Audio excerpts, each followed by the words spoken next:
नमस्कार, TV 24 network देख रहे हैं आप और मैं हूं आपके साथ आकांक्षा सिंह। मध्य प्रदेश के इंदौर की छोटी सी गलियों से निकलकर स्विट्जरलैंड में अपनी पहचान बनाने वाली और यूएन में जाकर अपनी बेबाकी से बात रखने वाली, विदेश में पीएचडी करने वाली डॉक्टर रोहिणी घावरी इन दिनों काफी चर्चा में है। चर्चा की वजह है सोशल मीडिया की कुछ पोस्ट और चंद्रशेखर आजाद रावड़, जो कि भीम आर्मी की चीफ हैं और नगीना से सांसद भी हैं, उनको लेकर उन्होंने कई सारे पोस्ट किए हैं और कई गंभीर आरोप भी लगाए हैं।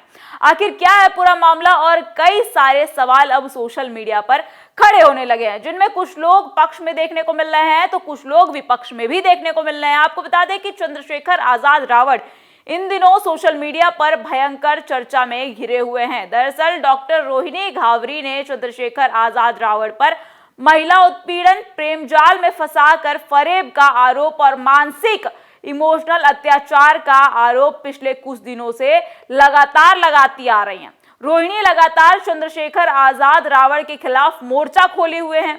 तमाम तस्वीरें, तमाम स्क्रीनशॉट वो शेयर कर रही हैं और बड़े बड़े दावे भी कर रही हैं, जिन्हें चंद्रशेखर के समर्थक बगैर सिर पैर के बता रहे हैं। आपको बता दें कि चंद्रशेखर आजाद रावड़ के खिलाफ साजिश बता रहे हैं उनके समर्थक, और सवाल भी उठा रहे हैं कि आखिर अब रोहिणी क्यों चंद्रशेखर के खिलाफ खड़ी हुई है, पहले क्यों नहीं खड़ी हुई, रोहिणी क्यों पहले बैकफुट पर चली गई थी और अब अचानक क्यों इतनी एग्रेसिव हो गई हैं। आपको बता दें कि रोहिणी घावरी पहली बार 2024 के लोकसभा चुनाव के पहले चर्चा में आई थी, जब उन्होंने चंद्रशेखर आजाद रावड़ के साथ अपने कथित रिलेशनशिप की बात को साझा किया था और यह दावा किया था कि चंद्रशेखर आजाद रावड़ ने उनके साथ धोखा किया था, उनको छल कर रहे थे।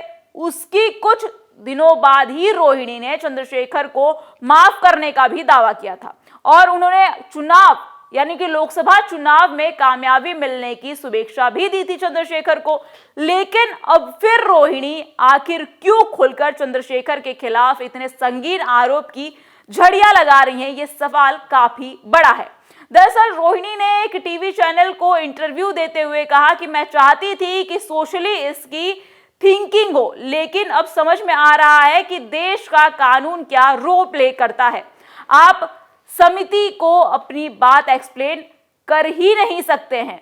ये थॉट प्रोसेस पर सवाल जवाब कर रही है, नहीं है, हो सकती है, और आपको बता दें कि कानून की मदद लेनी पड़ेगी।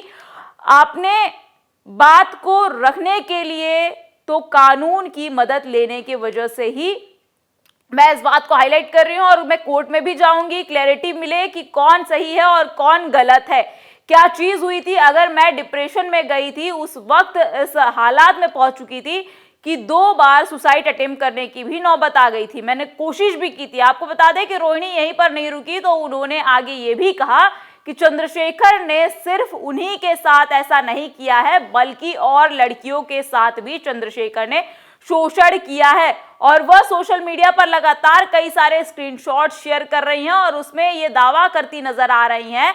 दरअसल रोहिणी ने ट्वीट कर लिखा कि एक औरत को धोखा देकर दूसरी के पास जाना, दूसरी को धोखा देकर तीसरी के पास जाना, ये नामर्दों की निशानी है। जिससे खून में धोखेबाजी, गद्दारी हो, वो समाज का सगा क्या होगा। दलित समाज का अब तक का सबसे कलंकित नेता, इससे पहले इतना नीच कोई नहीं था, बहुजन आंदोलन का कलंक।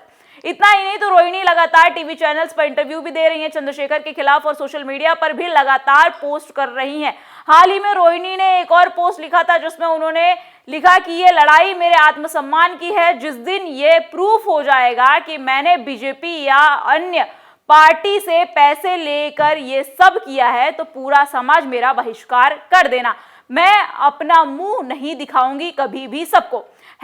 डॉक्टर रोहिणी घावरी। आपको बता दें कि इस पूरे मामले पर चंद्रशेखर आजाद रावड़ का कोई भी अभी तक आधिकारिक बयान नहीं आया है, कोई भी रिएक्शन नहीं आया है, जबकि कई बार मीडिया ने बातचीत करने की उनसे कोशिश की। कई मीडिया चैनल्स ने उनसे जब बाइट लेने के दौरान इस पर सवाल करने की कोशिश की, तो चंद्रशेखर ने इस मुद्दे पर बात करने से साफ इनकार कर दिया। हालांकि चंद्रशेखर आजाद रावड़ के जो समर्थक हैं, वो इस पूरे मामले को विरोधी पार्टियों की तरफ से कराया जा रहा है, ऐसी बातें कहते नजर आ रहे हैं, जिसमें भाजपा के साथ साथ बहुजन समाज पार्टी को भी घसीटा जा रहा है और कहा जा रहा है कि चंद्रशेखर आजाद रावण की छवि को खराब करने के लिए इस पूरी जो सोची समझी साजिश है, जो योजना है, इसको बनाया गया है, जिसमें एक मोहरे के तौर पर इस्तेमाल किया जा रहा है रोहिणी घावरी का। बहरहाल अब ये तो बाद में ही पता चलेगा जब कोर्ट से फैसला आएगा, क्योंकि खबरें ये भी आ रही हैं कि अगर ये मामला सच होता है तो चंद्रशेखर आजाद रावण की सांसदी भी जा सकती है। बहरहाल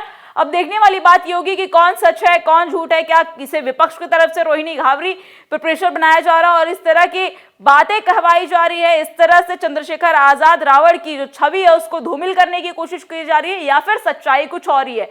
तमाम सारी सवाल खड़े हैं और इस सवाल का जवाब आगे आपको खबरों पर जब हमें मिलेगा तो हम आप तक जरूर पहुंचाएंगे। तब तक के लिए नमस्कार और ऐसे देश दुनिया की तमाम खबरें देखने के लिए चैनल को सब्सक्राइब कर लीजिए।